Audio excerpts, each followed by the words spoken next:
Hello everyone, welcome back to my channel.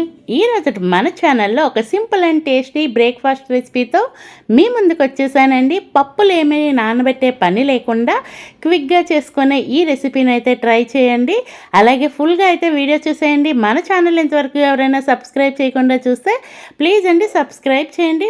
Video నచ్చితే like చేయండి. ఖచ్చితంగా మీ ఫ్రెండ్స్ అండ్ ఫ్యామిలీ మెంబర్స్కి షేర్ చేయండి, వాళ్ళకు కూడా బాగా నచ్చుతుంది. ఇక రెసిపీ అయితే స్టార్ట్ చేసుకుందాం. దీనికోసం అయితే ఒక మిక్సింగ్ బౌల్ తీసుకొని 1 కప్పు వరకు అయితే బియ్యాన్ని తీసుకోండి. నేను ఇక్కడ రేషన్ బియ్యాన్ని తీసుకుంటున్నానండి. కంట్రోల్ బియ్యం అంటారు కదా, ఈ ప్లేస్లో సోనా మసూరి రైస్ అయినా వాడుకోవచ్చు. ఇలా ఈ బియ్యంలో నీళ్ళను వేసేసి 1కి 2 సార్లు బాగా కడిగేసుకోండి.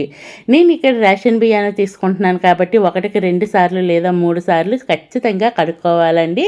ఇలా కంప్లీట్గా బాగా కడుక్కున్న తర్వాత మళ్ళీ బియ్యం ములిగేంత వరకు నీళ్ళను వేసుకొని దీనిని ఒక 4 అవర్స్ పాటు ఈ బియ్యాన్ని నానబెట్టుకోవాలి. సో దీనిపైన ఒక మూత పెట్టేసి పక్కన పెట్టేయండి. నెక్స్ట్ అయితే కనుక ఇందులోకి ఏ కప్పుతో అయితే బియ్యాన్ని తీసుకున్నామో అదే కప్పుతో 1/2 కప్పు వరకు అయితే అటుకులు తీసుకోండి. ఏ మందపాటి అటుకులైనా పర్వాలేదు, ఏవైనా పర్వాలేదు. వీటిని కూడా కడిగేసి నీళ్లు వేసి నానబెట్టేసుకోండి. చేసుకోవడానికి 1 గంట ముందు నానబెట్టుకుంటే అటుకులు సరిపోతుంది. అలాగే 4 అవర్స్ తర్వాత చూపిస్తున్నాను చూడండి. ఇలా నాని ఉన్న బియ్యంలో నుంచి నీళ్ళని తీసేసి మళ్ళీ వీటిని అయితే కనుక నీళ్ళు లేకుండా ఒక మిక్సీ జార్ తీసుకొని మిక్సీ జార్లో వేసుకోండి. అలాగే కొన్ని నానబెట్టుకున్న అటుకులను వేసుకోండి. అలాగే ఇందులో అయితే పచ్చి కొబ్బరిని పైన ఉన్న బ్లాక్ పార్ట్ని తీసేసి ఒక 1/2 కప్పు వరకు వేసుకోండి. 1/2 కప్పుని 2 సార్లు మిక్సీ పట్టేసుకుందాం. ఇందులో ఒకవేళ నీళ్ళు అవసరం అనుకుంటే కొంచెం నీళ్ళని వేసుకొని ఈ విధంగా బ్యాటర్ని అయితే కలుపుకోవాలి. సో మిక్సీ పట్టేసుకోవాలి. ఇలా మిక్సీ పట్టుకున్న బ్యాటర్ని ఒక మిక్సింగ్ బౌల్ తీసుకొని అందులోకి వేసుకోండి. నెక్స్ట్ మళ్ళీ మిగతావి కూడా అదే విధంగా వేసుకొని ఆ పిండిని కూడా ఇందులోకి వేసుకొని చూడండి, ఒక్కసారి బాగా ఇలా కలిపేసుకోండి. ఇలా పిండి అనేది మరీ పల్చగా కాకుండా ఇలా కాస్తంత తిక్కుగా ఉండాలి. అలాగే ఇందులోనే రుచికి తగ్గ ఉప్పు వేసేసి మొత్తం అంతా బాగా కలిపేసుకున్న తర్వాత దీనిని ఒక 6 అవర్స్ పాటు 6 to 8 అవర్స్ పాటు ఫెర్మెంటేషన్ చేసుకుంటే మనకి ఈ అంటే స్పాంజెస్ అనేది ఇంకా స్మూత్గా వస్తుంది.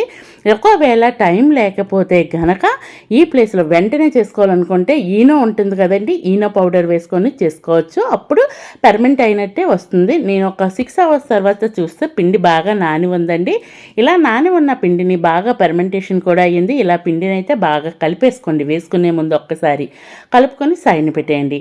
నెక్స్ట్ అయితే స్టవ్ వెలిగించి ఒక దోశ ప్యాన్ పెట్టేసుకొని పైన ఆయిల్ లైట్గా స్ప్రీజ్ చేసుకోవాలి. మరి ఎక్కువ వేసుకోవాల్సిన అవసరం ఉండదు. ఈ స్పాంజెస్కి అయితే కనుక అలా ఆయిల్ రాసుకున్న తర్వాత వేడి పెనంలో ఒక గరిటెడ్ బ్యాటర్ వేసేయండి. అస్సలు దీన్ని నార్మల్ దోశలాగా స్ప్రెడ్ చేసుకోవద్దు. అలా ఒక దగ్గర ఉంచేసి మూత పెట్టేస్తే పైన బబుల్స్లా వచ్చి భలే స్పాంజీగా ఉంటుందండి. ఇది మనం ఒకవైపే కాల్చుకుంటాం, రెండో వైపు కాల్చుకోవాల్సిన అవసరం అయితే ఉండదు. ఇలా అన్నింటినీ రెడీ చేసుకున్నాక ఫైనల్లీ మన రెసిపీ అయితే రెడీ అయిపోయింది. ఇది పల్లి చట్నీ, కొబ్బరి చట్నీతో కూడా చాలా రుచిగా ఉంటుంది.